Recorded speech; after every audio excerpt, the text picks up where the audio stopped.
Hello everyone, welcome to iSpecies Mentor. This is Brijesh. Warm welcome to the Hindu Daily News Analysis current session. तो आशा करते हैं आप सब बहुत अच्छे होंगे, बहुत मेहनत तत्परता के साथ अपनी तैयारी में लगे होंगे। तो इसी में और आपको हेल्प करने के लिए और करंट डेवलपमेंट से रिलेटेड इंपॉर्टेंट इशू पे डीप एनालिसिस करने के लिए मैं डेली आता हूं आपके लिए। तो आज का जो इंपॉर्टेंट करंट डेवलपमेंट है उसको देख लेते हैं। तो पहले हम कंटेंट देख लेते हैं, हेडलाइंस देख लेते हैं आज के इंपॉर्टेंट क्या है। तो पहली जो इंपॉर्टेंट हमारे लिए एग्जाम के पर्सपेक्टिव से जो करंट का डेवलपमेंट होता है उसको हम देखते हैं। तो हरित प्रभाव रिपोर्ट जो इन्वायरमेंट इंपैक्ट असेसमेंट रिपोर्ट है रिलेटिंग क्लाइमेट जो इंपैक्ट हो रहा है उसके बारे में जानेंगे। नेक्स्ट दूसरा हम देखेंगे, ये हम एक तम्बाकू के से रिलेटेड ये न्यूज है। क्या है? वास्को डिगामा की जहरीली विरासत अब एक महामारी बन गई है जो दुनिया के 8 मिलियन लोगों को जान ले रही है। नेक्स्ट देखते हैं असम में फॉरेन ट्रिब्यूनल्स है उसके बारे में देखते हैं कैसे वर्क कर रहे हैं। नेक्स्ट इंपॉर्टेंट जो कि न्यूज हो जाती है, आइवरी कोस्ट की अर्थव्यवस्था से प्राकृतिक संसाधनों के खनन की ओर मोड़ हो रहा है। नेक्स्ट हम अगर समाचार इन द न्यूज देखते हैं तो डेविस स्टेट के बारे में देखेंगे और लास्ट होगा हमारा तो आज का संपादकीय जो पेड़ लगाने की योजनाओं से जुड़ी समस्या के बारे में बात करेंगे। तो ये हो गया आज के जो इंपॉर्टेंट इश्यूज थे उनकी लिस्ट। अब हम आज आ जाते हैं अपने पहले इंपॉर्टेंट इशू पे। जो पहला इंपॉर्टेंट इशू है, सबसे पहले इसके कॉन्टेक्स्ट को जानते हैं, ये है क्या।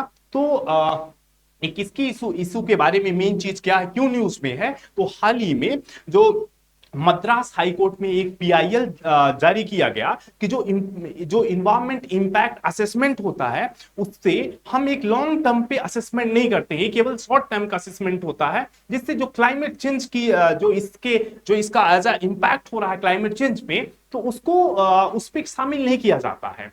तो इससे रिलेटेड जो है उसको डिस्कस करेंगे।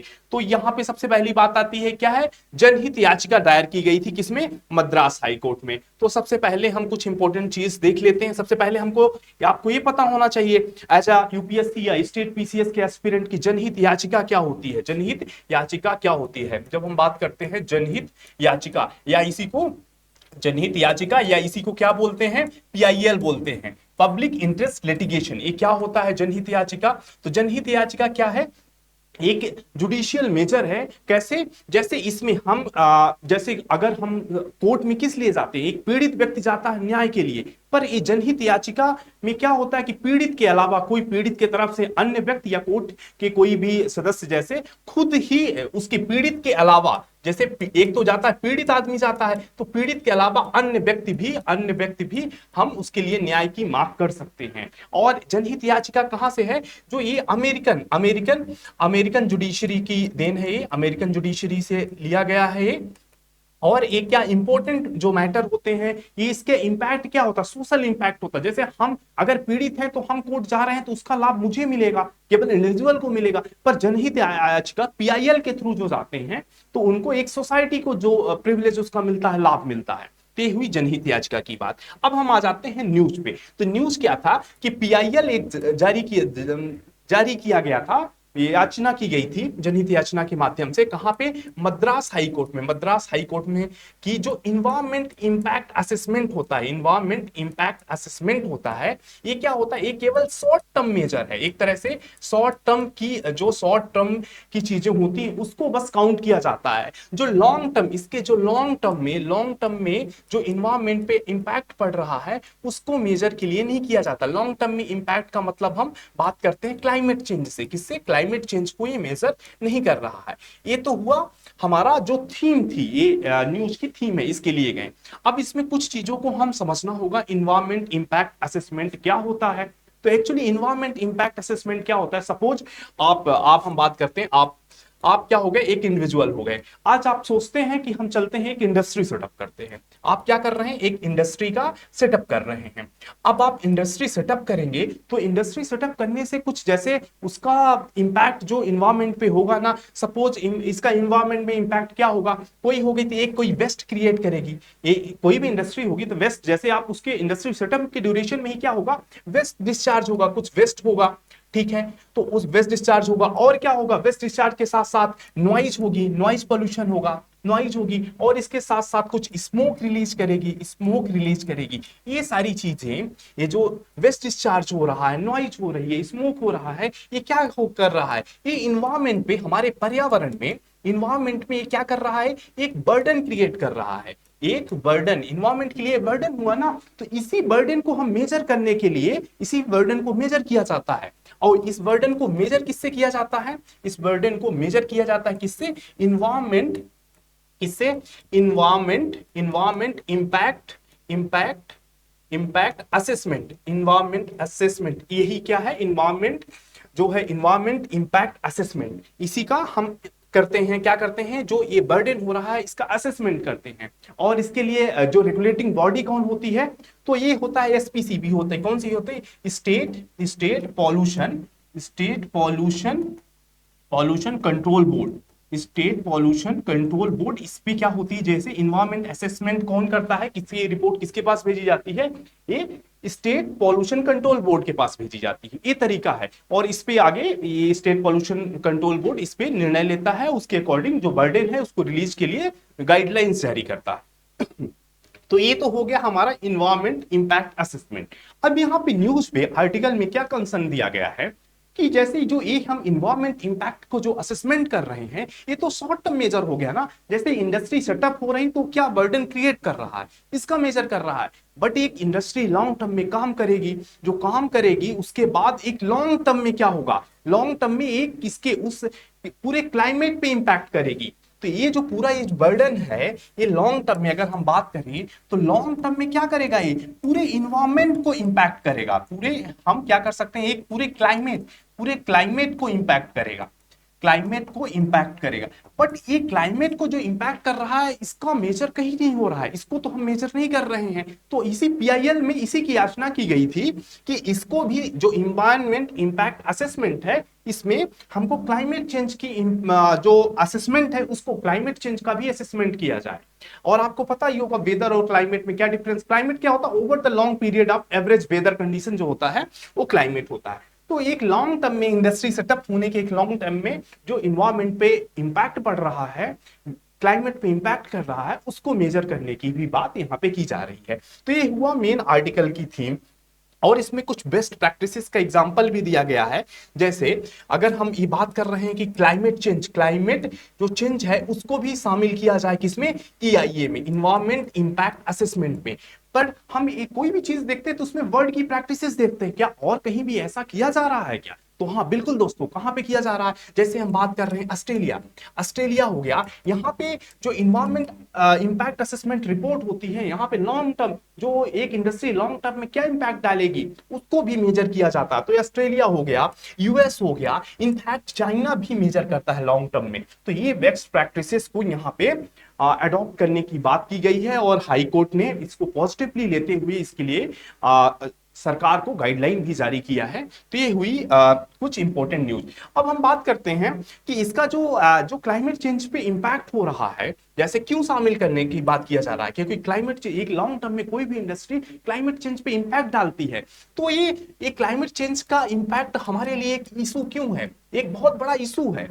अब इशू सॉरी दोस्तों, अब इशू क्यों है, इशू है क्योंकि ये जो एक कोई इंडस्ट्री होती है, एक लॉन्ग टर्म में क्या करती है, लॉन्ग टर्म में हीट को स्ट्रेस करती है, हीट स्ट्रेस करती है, हीट स्ट्रेस करती है। हीट स्ट्रेस में क्या होता है, एक टेम्परेचर को बढ़ाती है। और ऐसा कई जगह है, जैसे हीट आइलैंड का कॉन्सेप्ट, अर्बन हीट आइलैंड का कॉन्सेप्ट आप देखे होंगे, ये कई जगह अर्बन हीट लैंड क्रिएट कर देती है, हीट लैंड क्रिएट कर रही है। तो मींस एक टेम्परेचर को एक लॉन्ग टर्म में उस एरिया के टेम्परेचर पे इंपैक्ट करती है। तो एक तो लॉन्ग टर्म इशू ये हो गया। दूसरा क्या होगा, कई ऐसी इसके रिकॉर्डिंग रिपोर्ट है, इस रिपोर्ट में क्या कहा गया है कि ये इससे जो over the period of time कई डिसीज को जन्म देती हैं, डिसीज बढ़ती हैं, क्योंकि जैसे टेम्परेचर बढ़ रहा है उससे कई डिसीज बढ़ रही हैं। लाइक हम बात करते हैं यहाँ पे, जैसे डेंगू हो गया, मलेरिया हो गया, मलेरिया हो गया, डायरिया हो गया, ये क्या हो गई हैं, ये डिसीजेस अब बढ़ रही हैं कंटिन्यू। ये डिसीजेस वहां पे ज्यादा स्प्रेड देखने को मिला है जहां पे इंडस्ट्री सेटअप हुआ है, और उसके over the period of time temperature में क्या हुए, चेंजेस आए हुए हैं। तो एक इशू है ये कि क्लाइमेट चेंज को क्यों शामिल किया जाए, क्योंकि ये हीट स्ट्रेस बढ़ा रही है, अर्बन हाईलैंड बना रही हैं, और कई डिसीज का ओवर स्प्रेड हो रहा है। लाइक हम बात करते हैं जैसे टेम्परेचर बढ़ने से हमको ये जो एशियन कॉन्टिनेंट है वहां पे हमको डेंगू, मलेरिया, डायरिया जैसी बीमारियों को देखने को मिला। और इम्पोर्टेंट एक इसमें रिपोर्ट में एक इम्पोर्टेंट और बहुत बड़ी चीज की बात की गई है कि कंटिन्यू जैसे जो प्रेग्नेंट वुमेन होती है, कंटिन्यू को एक टेम्परेचर हाई टेम्परेचर में एक टेम्परेचर इंक्रीज होने से, कंटिन्यू काम करने से यहाँ पे एक बड़ी समस्या देखी गई, क्योंकि ड्यूरिंग चाइल्ड बर्थ उनके बच्चे के जन्म में कई तरीके से बीमारियों को देखा गया है। उनमें कई कई ऐसे बीमारियां देखी गई हैं। और इसमें एक केस और है कि अगर कंटिन्यू कोई भी ह्यूमन इंडस्ट्री में वहां का टेम्परेचर कंटिन्यू इंक्रीज हो रहा है, वहां पे वर्क करती है, तो कई बार उनके जो जो बच्चे को जन्म देती है, ऐसी माँ जो बच्चे को जन्म देती है, उनमें कई बार प्री मैच्योर चाइल्ड का बर्थ होता है, प्री मैच्योर चाइल्ड देखे गए हैं, प्री मैच्योर चाइल्ड का बर्थ देखा गया है। इस तरीके से ये एक इंपॉर्टेंट इशू हो जाता है। हम इसको क्यों, जैसे आप जब मेंस लिखते हैं दोस्तों, तो इसको आप वहां पे जैसे कैसे अपने चीजों को कैसे एक्सप्रेस कर पाएंगे, आप इन्हीं चीजों का यूटिलाइजेशन वहां पे होता है, ये आपको सीखना है। तो ये हो गया इंपॉर्टेंट, इस न्यूज से रिलेटेड इंपॉर्टेंट चीजें हो गई। और कुछ इसमें अगर है तो उसको हम देख लेते हैं, तो और चीजों को हम देख लेते हैं यहाँ पे। तो यहाँ पे देखते हैं हम, ये याचिकाकर्ता ने वही किया है कि यहाँ पे जो जीवन क्या दीर्घकालिक जलवायु प्रभाव का मूल्यांकन करना चाहिए, जो हमने बात किया। मद्रास हाई कोर्ट भी इस पे ली है निर्णय। इन्वायरमेंट इंपैक्ट असेसमेंट रिपोर्ट के बारे में हमने देखा, ये हो गया इन्वायरमेंट इंपैक्ट असेसमेंट की रिपोर्ट, ये हो गया हमारा, ये प्रीवियस ईयर क्वेश्चन है, इसको आप इसमें जो इन्वायरमेंट से रिलेटेड है इसको आप ट्राई टू अटेम्प्ट, और कुछ भी अगर समस्या आ रही होगी तो हमें आप सूचित करिए, इस पे हम डिस्कशन अलग से करेंगे। नेक्स्ट हमारी न्यूज आती है, जो नेक्स्ट न्यूज है ये किस पे है, Vasco डिगामा's toxic legacy is now a pandemic that kills 8 million globally। ये वास्को डिगामा की लेगेसी है। तो इसमें क्या है, ये टोबैको, एक्चुअली ये टोबैको का जो यूज हो रहा, ज्यादातर लोग जो इसमें टोबैको से क्या ड्रॉबैक हुए हैं उस पे ये आर्टिकल है। और सॉरी, जैसे आपको पता ही है, इस पे बात करने से पहले कॉन्टेक्स्ट तो आपको समझ में आ गया कि टोबैको को जो स्प्रेड हुआ है, टोबैको का कंटिन्यू कंजम्पशन से, उपयोग से कई तरीके से बीमारियों को जन्म लिया है, और आज से एक टॉक्सिक लिगेसी बन चुका है नाउ। और एक इसको क्या टर्म दिया गया है, एज ए पेंडेमिक टर्म दे रहा है कि एक पेंडेमिक बन चुका है। ये जो टोबैको का यूज करना आज पेंडेमिक बन चुका है, जो 8 मिलियंस लोगों इससे क्या हुए, प्रभावित है। 8 मिलियंस लोग को ये मार चुका है टोबैको वर्ल्ड लेवल पर, ग्लोबली। तो ये हमारे लिए कितना हानिकारक है। अब बात आती है कि जैसे अब टोबैको को भारत में लाया, एक्चुअली ये कहाँ की है, टोबैको जो है, तंबाकू है, ये भारत की नेटिव फसल नहीं है। ये कहाँ की नेटिव फसल है, तो ये अमेरिकन कॉन्टिनेंट की है। कहाँ की है, अमेरिका की है, अमेरिका की है। और 16th सेंचुरी में, एक्चुअली ये नेटिव कहाँ की है, ये अमेरिका की है। और 16th सेंचुरी में यूरोपियन कंट्री में आती है। 16th सेंचुरी में कहां पे आती है, यूरोपियन कंट्री में आती है। और यूरोपियन कंट्री से ये हमारे महानुभाव वास्को डिगामा जी भारत में पहुंचा देते हैं। और वास्को डिगामा कब भारत में आते हैं, ये यहाँ पे दोस्तों ये फैक्ट गलत है। वास्को डिगामा कब भारत में आते हैं, तो वास्को डिगामा 1498 में भारत में आते हैं। चलिए इसमें हम और डिटेल से इस पे बात कर लेते हैं। तो इस पे बात करने के लिए हम डिटेल देख लेते हैं। तो बात किया हम कर रहे थे कि तंबाकू को भारत में कौन लाया, हमने बात किया कि जो तंबाकू है ये अमेरिकन फसल है, और इसको 16th सेंचुरी में कहां पे आई, यूरोप में आई। और उसके बाद वास्को डिगामा जी ने भारत कब आए, तो 1498 में आए। 1498 में ये आते हैं, और ये भारत में तंबाकू आती है यहां से।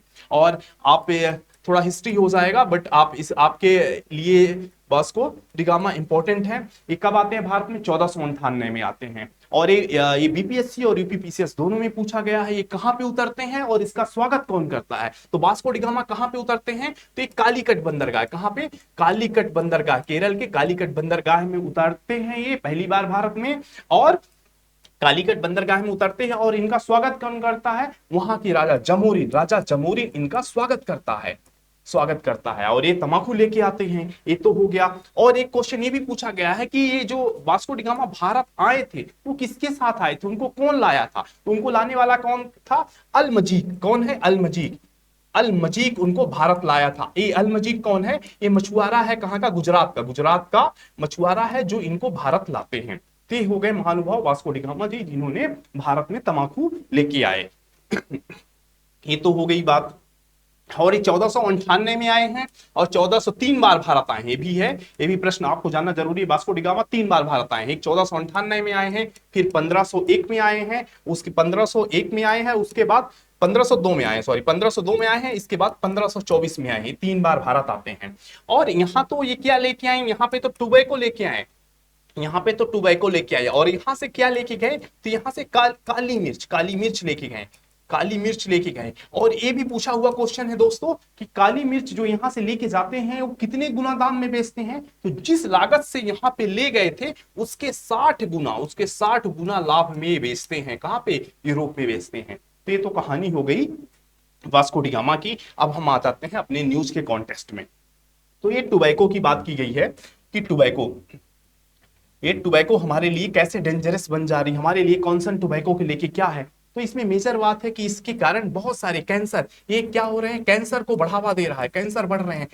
बात करें जैसे माउथ कैंसर हो गया, माउथ कैंसर हो गया, थ्रोट कैंसर हो गया, गले का कैंसर हो गया हमारा। और कौन सा? ईसोफिगस में होता है, जो ये आहार नाल होती है, आहार नाल, यहाँ पे कैंसर हो रहा है। पैनक्रियाज का कैंसर हो रहा है इसके कारण। तो ये क्या है? इसके कारण बहुत मात्रा में, बहुत हाई लेवल कैंसर देखने को मिला। तो एक महत्वपूर्ण कांचन हो जाता है कि ये कैंसर को बढ़ावा दे रही है। अगर और बात करते हैं तो इसके अलावा और एक क्यों हमारे लिए घातक हो रही है? ये कई तरह की रिस्पिरेटरी डिसीज जो हमारे श्वसन तंत्र से संबंधित, किससे? श्वसन तंत्र से संबंधित respiratory disease like pulmonary disease जो होती है, पल्मोनरी डिसीज को जन्म दे रही है।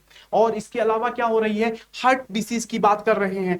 हार्ट डिसीज, इसको क्या बोलते हैं? कार्डियोवास्कुलर डिसीज, कार्डियोवास्कुलर डिसीज को जन्म दे रही है। Cardiovascular disease like heart attack की बात कर रहे हैं। इससे क्या होगा? हार्ट अटैक, हार्ट स्ट्रोक, वही बात हो गई, हार्ट स्ट्रोक। और क्या? हाइपरटेंशन को बढ़ाता है। ये क्या होता है? हाइपरटेंशन को बढ़ाता है। तो ये इतना क्या है? इतना हमारे लिए घातक है टोबैको। और इसके लिए, टोबैको से लड़ने के लिए हमारे संविधान में कई लीगल प्रोविजन भी है। जैसे अगर हम बात करें तो हमारे पे संविधान में भी इससे हमको बचना चाहिए। संविधान में क्या है? लीगल प्रोविजन भी है। लीगल प्रोविजन भी कैसे हम बात करें? अगर संवैधानिक टर्म में इसको हमको कम्बैट करने के लिए भी दिया गया है, क्योंकि आर्टिकल 21 आपको भूलना नहीं है, भारतीय संविधान के अनुच्छेद 21 में क्या है? राइट टू लाइफ की बात की गई है ना। किसकी बात की गई है? राइट टू लाइफ की बात की गई है। राइट टू लाइफ, और राइट टू हेल्थ को भी इंक्लूड करता है इसमें, राइट टू हेल्थ भी है। इसके अलावा भी अगर हम बात करें तो आर्टिकल 39 ए, आर्टिकल 41,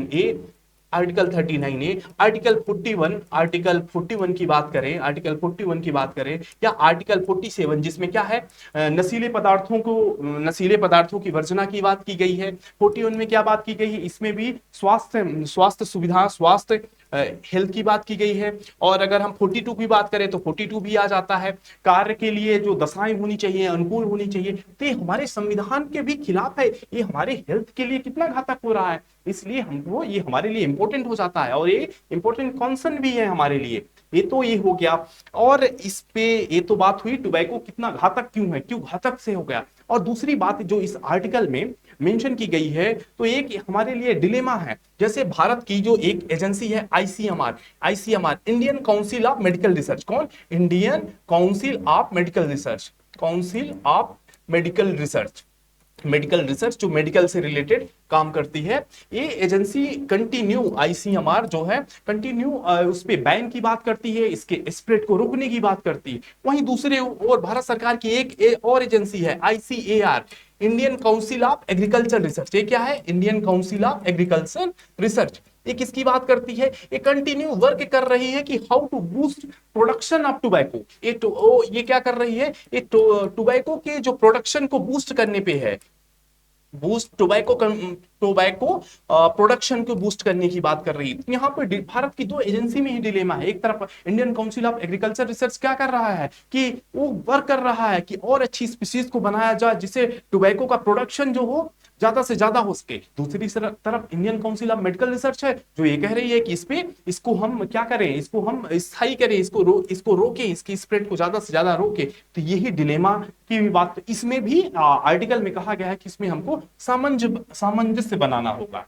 और एक हमारे लिए एक अच्छी सूचना भी है जिसके बारे में बात की गई है, एक वे फॉरवर्ड में भी हम देख सकते हैं कि इसके द्वारा इसको हम कैसे कम्बैक्ट करने की बात कर रहे हैं। तो थ्रू जीन एडिटिंग टेक्नोलॉजी के थ्रू इसको हम नियंत्रित करने की बात कर रहे हैं। जीन एडिटिंग में किसकी बात आ जाती है, जो क्रिस्पर टेक्नोलॉजी है, आपने सुना ही होगा बात है कई बार, क्रिस्पर Cas9 का सुना ही होगा, ये जीन एडिटिंग टूल्स में है। तो क्रिस्पर जो टेक्नोलॉजी है इसके थ्रू हम क्या कर रहे हैं, जो टोबैको है, टोबैको पे हम चेंजेस ला रहे हैं। क्या चेंजेस ला रहे हैं कि इसमें निकोटीन की मात्रा को हम 90% कम करने की बात कर रहे हैं, क्योंकि निकोटीन ही तो मेन कारक है जो कैंसरस कर रहा है, ये हाइपरटेंशन को बढ़ा रहा है। तो ये हो गया एक, हम इसको वे में, जैसे हम अगर कहीं पे आ जाता है कि इसको हम कैसे रोके, तो वे में है थ्रू जीन एडिटिंग हम वर्क कर रहे हैं कंटिन्यू कि इसको हम कैसे, जो टोबैको है उसमें निकोटीन के परसेंटेज को घटाया जाए, जिसमें एक हम अभी इसमें निर्णय तक पहुंचे नहीं है, बट हम जल्द ही पहुंच जाएंगे। क्रिस्पर टेक्नोलॉजी के थ्रू हम क्या कर रहे हैं, जीन एडिटिंग कर रहे हैं। जीन एडिटिंग करके क्या कर रहे हैं, जो निकोटीन का परसेंटेज है टोबैको में उसको अप टू 90% हमको कम करने का लक्ष्य है। तो ये हो गया हमारा इंपॉर्टेंट आर्टिकल जो इससे रिलेटेड सारे एस्पेक्ट को कवर करता है। तो और हम देख लेते हैं कि इस न्यूज से रिलेटेड और कोई अगर बात रह गई हो तो उसको डिस्कस कर देते हैं हम, तो इसको बात कर लेते हैं। तो आप समझ ही गए होंगे इस आर्टिकल को कि ये कैसे हमारे लिए इंपॉर्टेंट हो जा रहा है। तो ये हो गया तंबाकू। हमने बात की है कि मूल रूप से अमेरिकियों द्वारा उगाया जाता है, ये 16वीं शताब्दी में यूरोप में आया। ठीक है, कानून और नैतिक विचार हमने बात किया, इसकी भी बात कर दिया, क्रिस्पर की टेक्नोलॉजी की बात की, या सरोगेट विज्ञापन क्या होता है, विज्ञापन में कैसे इस पे हम रोक लगाए हैं कि कोई जो ऐसे जैसे टोबैको प्रोडक्ट हो गए जो इंजूरियस टू हेल्थ हैं उनको हम स्पॉन्सरशिप नहीं करने देंगे, मतलब वो कहे कोई बड़ा इवेंट स्पॉन्सर करके अपने ऐड को नहीं करेंगे, इस पे इस बात की गई है।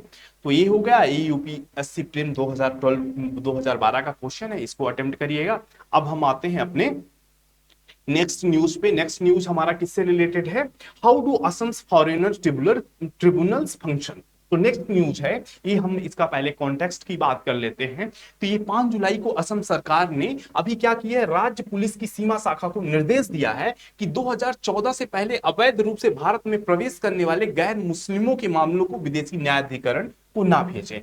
अब हम बात करते हैं कि कौन न्यूज में क्यों आई, क्योंकि असम गवर्नमेंट ने अभी ऑर्डर दिया है, क्या ऑर्डर दिया है कि 2014 से जो पहले के क्या है गैर मुस्लिम है जो है उनको ये हमको क्या फॉरेन ट्रिब्यूनल को ना भेजे। कौन ना भेजे, एक असम पुलिस की विंग है। तो हम बात करते हैं, सबसे पहली बात आपको ट्रिब्यूनल समझना होगा। तो ट्रिब्यूनल्स क्या हैं इसमें, चलो यहीं पे हम बता देते हैं, इसी पे ही बता देते हैं। तो सबसे पहले हमको क्या समझना होगा कि ये ट्रिब्यूनल्स क्या है, ट्रिब्यूनल्स आपको जानना जरूरी है। तो ट्रिब्यूनल्स क्या होते हैं, तो ये क्या होते हैं, क्वासी जुडिशियल बॉडी होते हैं, अर्ध न्यायिक संस्था होते हैं। क्यों क्या होते हैं, क्वासी जुडिशियल बॉडी होते हैं, जुडिशियल बॉडी होते हैं मींस अर्ध न्यायिक संस्था है। और इनके बारे में ये जो अब यहाँ पे कौन सा ट्रिब्यूनल्स है, फॉरेनर ट्रिब्यूनल। तो फॉरेनर ट्रिब्यूनल का मुख्य काम क्या है, ये किसी को अगर कोई फॉरेनर्स होने का संदेह होता है कि क्या कोई क्या है फॉरेनर है मींस विदेशी होने का, जब इनमें किसी को संदेह होता है तो ये उसकी क्या करते हैं, जांच करते हैं। अब इसके वे के बारे में हम डिस्कस करेंगे आगे कि जांच करने का क्या तरीका होता है, पर हम अभी फॉरेन ट्रिब्यूनल्स को देख रहे हैं। और इनका क्या रूल होता है, किससे ऑपरेट होते हैं, तो ये फॉरेनर्स एक्ट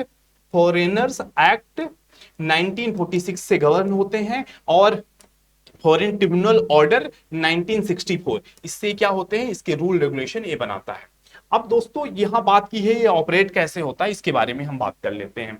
तो असम पुलिस की एक विंग है, क्या है, असम पुलिस बॉर्डर जो है, असम पुलिस की बॉर्डर की विंग है। इसमें जैसे हम बात कर रहे हैं तो असम पुलिस की ही एक विंग है जो बॉर्डर सिक्योरिटी पे काम करती है।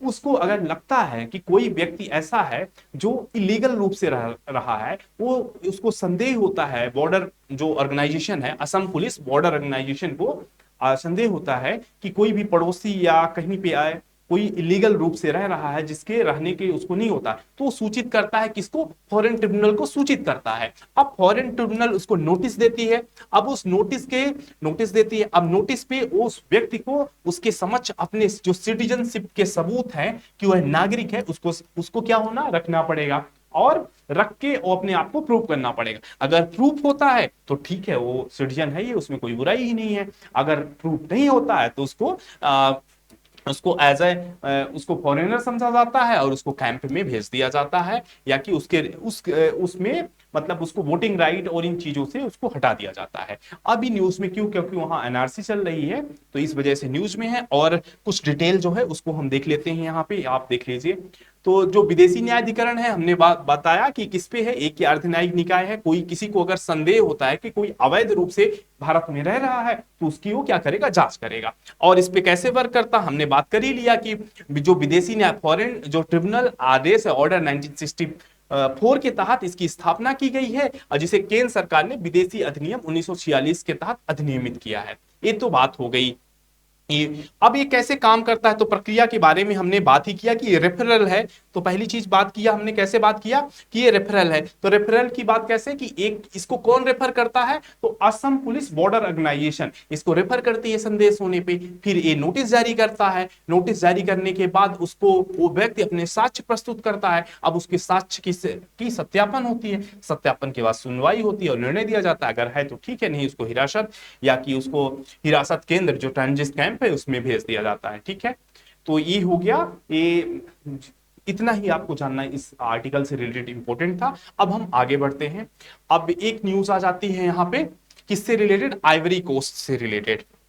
आइवरी कोस्ट से रिलेटेड न्यूज आती है क्या कि अभी तक आप आइवरी कोस्ट को किस लिए जानते थे, मुख्यतः ये क्या है, कोकोआ का प्रोडक्शन करने के लिए जाना जाता है। कोकोआ का प्रोडक्शन यहाँ पे भारी मात्रा में होता है और ये कोकोआ पे ही है। बट अभी हाल ही में यहाँ पे बहुत सारा क्या मिला है, नेचुरल रिसोर्स मिला है।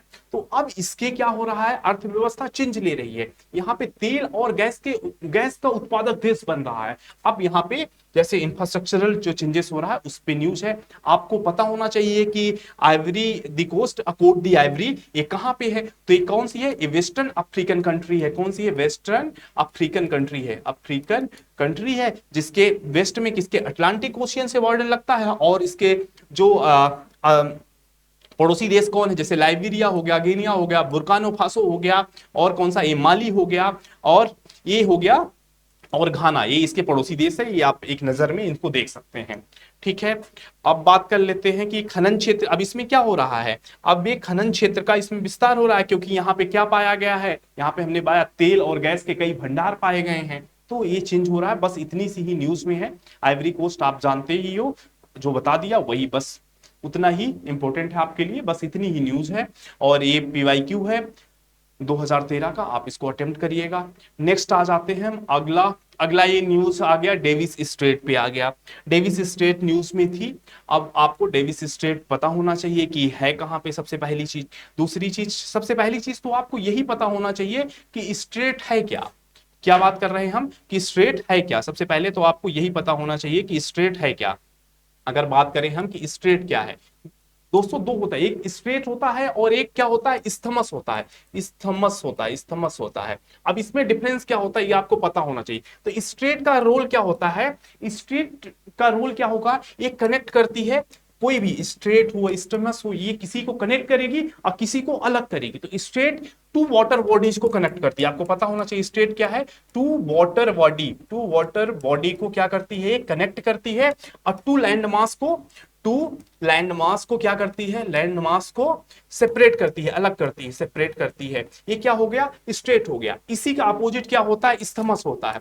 इस्थमस होता है, इसी को अपोजिट इस्थमस होता है। इस्थमस क्या करता है, it connect to broader land mass. ये दो लैंड मास को क्या करता है, दो लैंड मास हो गया, दो भूखंड को क्या करता है, कनेक्ट करता है। और दो क्या हो गया, वाटर बॉडी को, दो वाटर अगर बॉडी हुई तो उसको क्या करता है, सेपरेट करता है।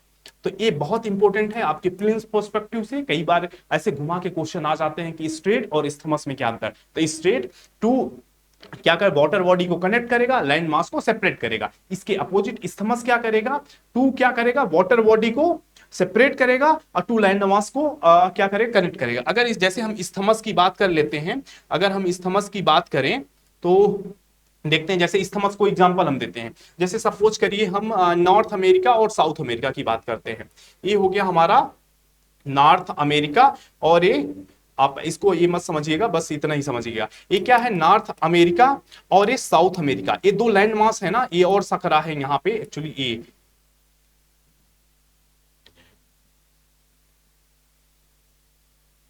हाँ, एक हो गया, दो टू लैंड मास हो गए, एक नॉर्थ अमेरिका हो गया, साउथ अमेरिका। ये किससे कनेक्ट हो रहा है, तो ये पनामा इस्थमस से कनेक्ट हो रहा था। हमने इस्थमस बताया ना, इस्थमस क्या होती है, जो टू लैंड मास को कनेक्ट कर रही है, पनामा इस्थमस।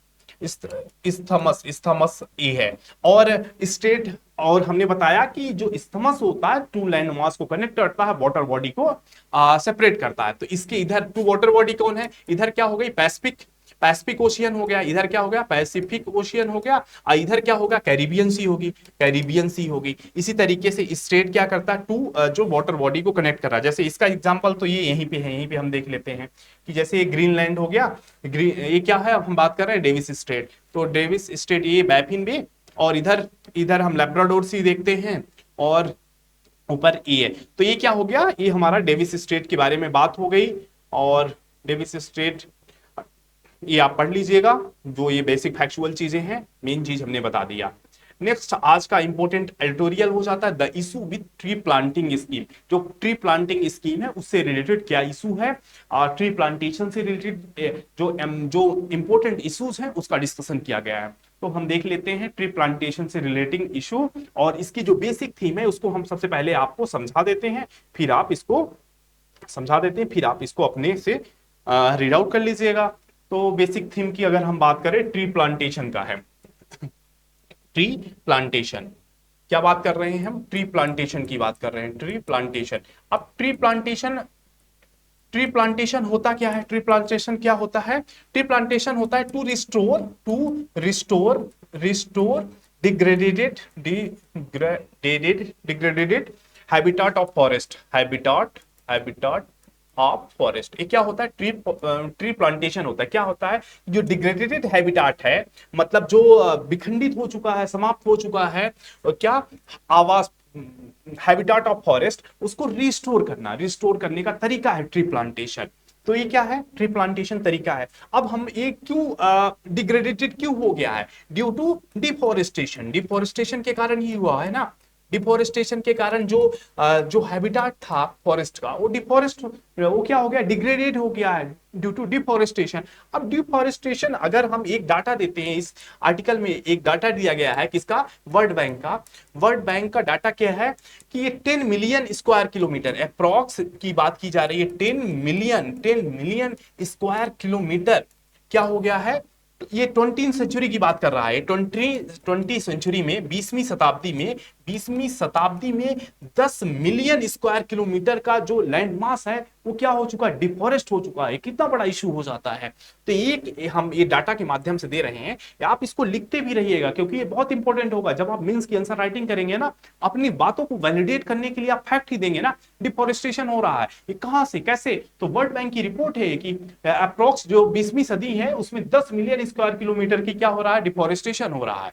अब ये बात होती है डिफॉरेस्टेशन में, तो डिफॉरेस्टेशन क्यों एक इशू बन जाता है, इसके पीछे रीजन क्या है, ये भी हमको समझना पड़ेगा ना। तो सबसे पहले हम बात करते हैं डिफॉरेस्टेशन क्यों कर रहे हैं हम। तो ये कर रहे हैं क्योंकि एक्सटेंशन ऑफ एग्रीकल्चर, हम क्या कर रहे हैं, एग्रीकल्चर को एक्सटेंड कर रहे हैं ना, एक्सटेंशन ऑफ एग्रीकल्चर ये प्रमुख रीजन है डिफॉरेस्टेशन का, कि जो हम एग्रीकल्चर कृषि की भूमियों का विस्तार कर रहे हैं। अगर इसका एग्जांपल हम बात करें तो हम अपने भारत में देख लेते हैं, नॉर्थ ईस्ट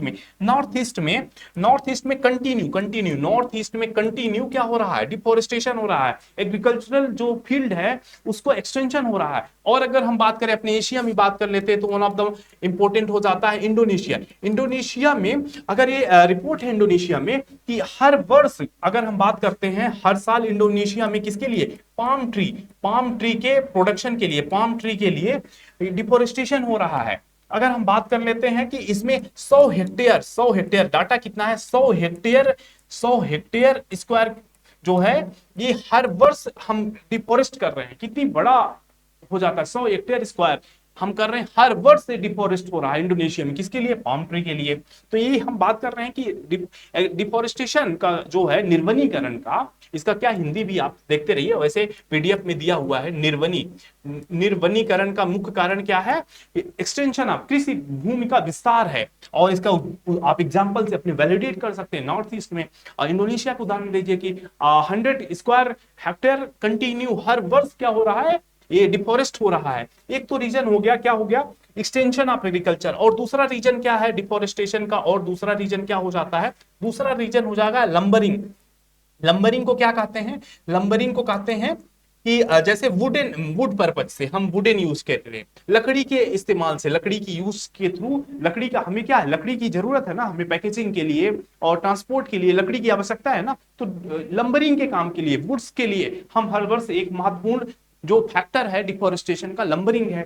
ये हो गया। और क्या फैक्टर है, और क्या मेजर रीजन की हम यहाँ बात कर रहे हैं, तो और मेजर रीजन क्या हो जाता है, जैसे इंफ्रा डेवलपमेंट करने के लिए, इंफ्रा हम कहीं पे रेलवेज बना रहे हैं, रेलवेज बना रहे हैं, रोड बना रहे हैं, और इंडस्ट्री सेटअप कर रहे हैं, जैसे पवन ऊर्जा लगा रहे हैं, इससे क्या हो रहा है, डिफोरेस्टेशन को बढ़ावा दे रहा है। तो ये मेजर रीजन है, major reason extension of agriculture हो गया, दूसरा लंबरिंग वुड के पर्पज से, तीसरा इंफ्रा को हम बढ़ावा देने के लिए, एक मेजर रीजन हो गया डिफोरेस्टेशन का।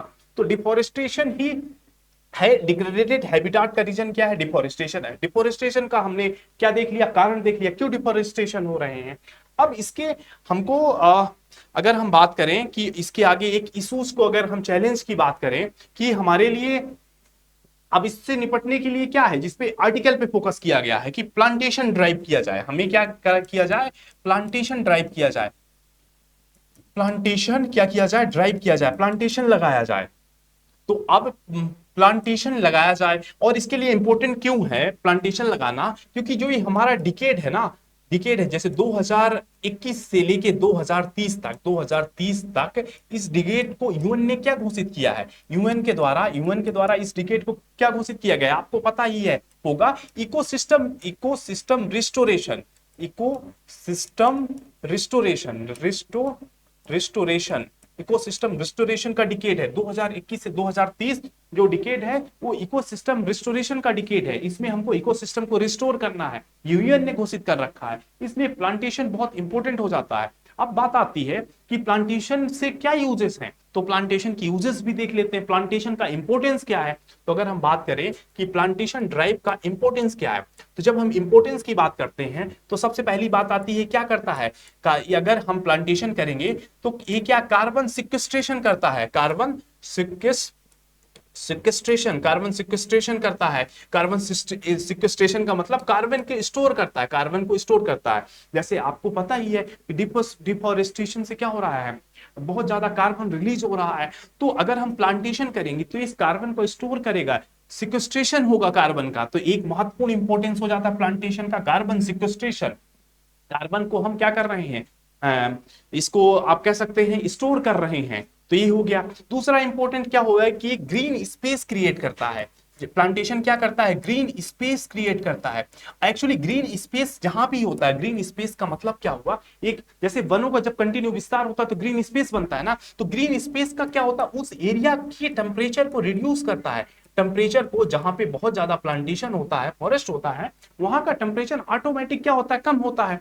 और इसका क्या है, अगर टेम्परेचर कम होगा, जैसे हम बात कर रहे हैं कि अगर हमने बात किया अर्बन हीटलैंड की बात किया ना, अर्बन कई जगह ऐसे हीटलैंड बन गए जहां पे बहुत ज्यादा गर्मी है, एक तरह से वो कि अर्बन हीटलैंड बन गए हैं। तो अगर वहां पे प्लांटेशन होगा तो ये खत्म होंगे, वहां पे क्या होगा, टेम्परेचर रिड्यूस होगा तो ऑटोमेटिक कम होंगे, और टेम्परेचर कम होंगे तो टेम्परेचर के कारण हमने अभी एक और आर्टिकल में देखा ही है ना, इन्वायरमेंट असेसमेंट में, कि टेम्परेचर के कारण कई डिसीज का आउटब्रेक हो रहा है, लाइक डेंगू, मलेरिया, डायरिया, और इससे कई तरह की बीमारियां और जन्म ले रही हैं जो माँ की हेल्थ में बुरा प्रभाव डाल रही हैं। तो ये सब इसको क्या करेगा, हेल्प करेगा।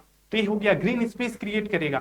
और हम बात करें कि अगर हम प्लांटेशन होंगे तो ये क्या और क्या करेगा, कमबैक डिजास्टर, कमबैक डिजास्टर, ये हमारे आपदाओं का भी क्या करेगा, आपदाओं को भी रोकेगा। डिजास्टर जैसे हम किस तरह की आपदा करें, जैसे फ्लड की बात कर लिए तो इससे क्या होगा, हमारा फ्लड भी नियंत्रित होगा। और क्या, लैंडस्लाइड, लैंडस्लाइड भी क्या होगी, नियंत्रित रहेगी। फ्लड हो गया, लैंडस्लाइड हो गया, इस तरह के कई डिजास्टर, क्योंकि इसका रोल क्या होता है, जैसे कहीं भी सपोज कोई एरिया है, कोई एरिया है, अगर अगर कोई लैंडमास है, अगर हम बात करें कोई लैंडमास है, एक कोई लैंडमास है, अगर यहाँ पे, अगर ये लैंडमास है यहाँ पे क्या होता है, यहाँ पे अगर हम फॉरेस्टेशन कर देते हैं, फॉरेस्टेशन कर देते हैं तो यहाँ पे ये लैंडस्लाइड जैसे खतरे को ये ऑटोमेटिक कम कर देगा ना, क्योंकि इनके जो रूट्स होते हैं ये क्या करते हैं, कैप्चर करके रखते हैं, मृदा को बांध के रखते हैं। तो ये बहुत इंपॉर्टेंट हो जाता है किसके लिए, डिजास्टर को रोकने में बहुत हेल्प करते हैं प्लांटेशन। तो ये हो गया एक इंपॉर्टेंट हमारे लिए ये फीचर हो गया प्लांटेशन की बात करें तो।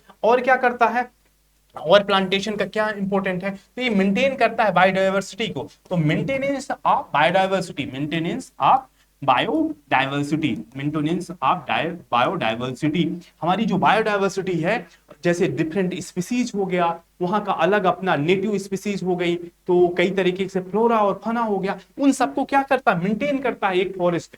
तो ये कर सकता है। इस तरीके से हमने अभी क्या देखा, प्लांटेशन का क्या इंपॉर्टेंट है, ये प्लांटेशन का इंपॉर्टेंट देख लिया।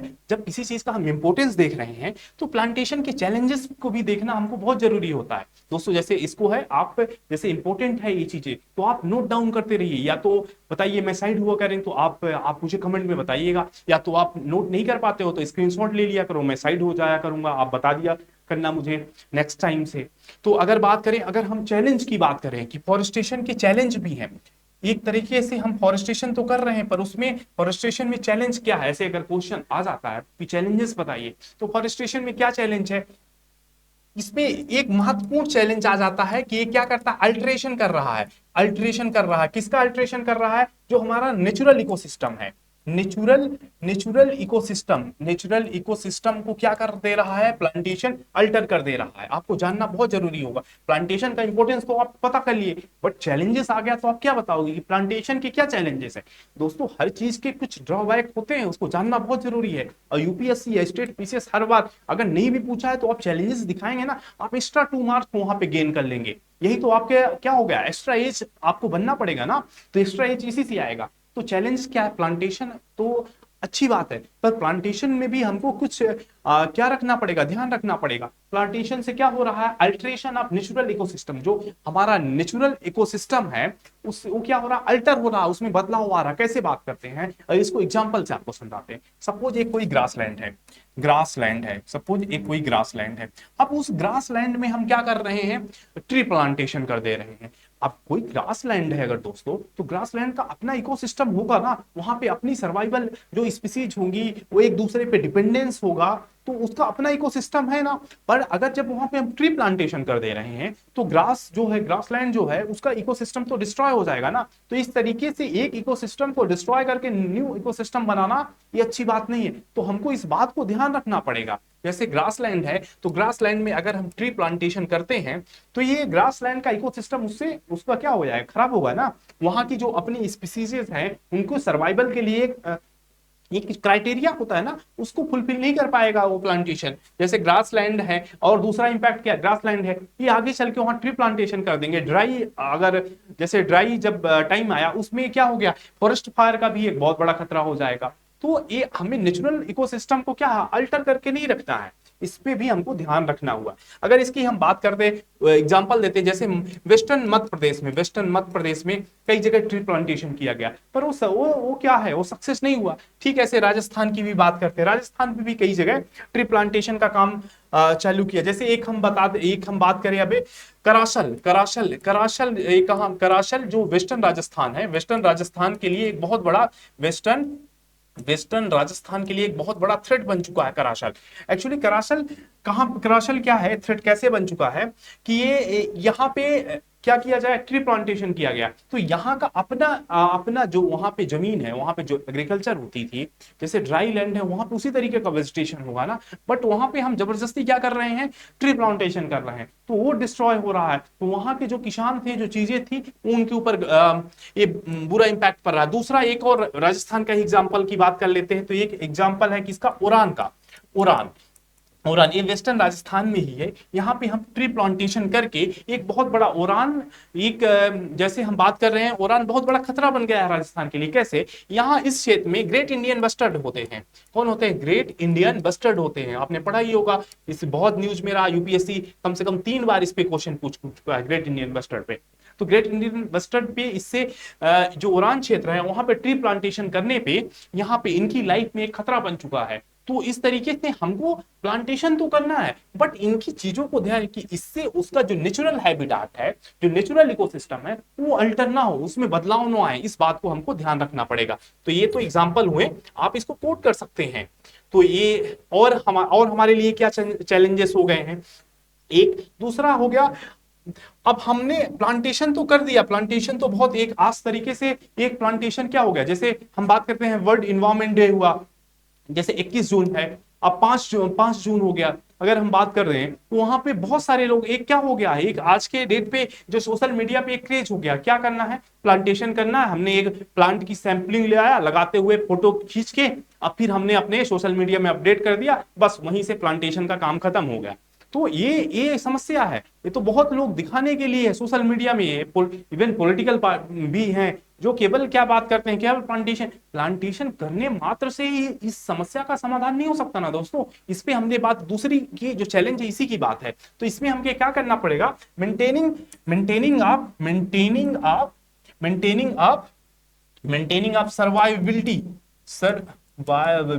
सर्वाइविलिटी उनको सर्वाइव कर सके, सर्वाइविलिटी को मेंटेन करना होगा, किसको, सर्वाइविलिटी ऑफ सैंपलिंग जो सैंपलिंग किया है, जो पौधा का वृक्षारोपण किया है, वो सर्वाइव कर सके, इसको भी ध्यान रखना होगा। जैसे बात किया जाता 5 जून को जो हमारे भारत के लिए एक ट्री प्लांटेशन का आइडियल टाइम नहीं है, बट 5 जून के लिए है, 5 जून है, हमको क्या करना है, फोटो अपडेट करना कर दी। क्यों नहीं है कि ये एक्सट्रीम ड्राई पीरियड होता है ना 5 जून, उसमें अगर कोई सैंपलिंग अगर लगाते हैं, कोई वृक्षारोपण करते हैं, तो ज्यादातर चांस है क्या कि वो सूख ही जाएगा, क्योंकि एक्सट्रीम ड्राई प्लेस है। आइडियल क्या टाइम होता है सैंपलिंग का, जो सेकंड वीक ऑफ जुलाई, जैसे अब जो सीजन चल रहा है ना, ये बेस्ट आइडियल टाइम होता है ट्री प्लांटेशन का। तो हमको मेन चीज इस पे भी फोकस, चैलेंज क्या है, मेंटेनिंग सर्वाइविलिटी ऑफ सैंपलिंग, जो सैंपलिंग वृक्षारोपण किया है वो सर्वाइव कर सके, इसको भी हमको ध्यान रखना होगा।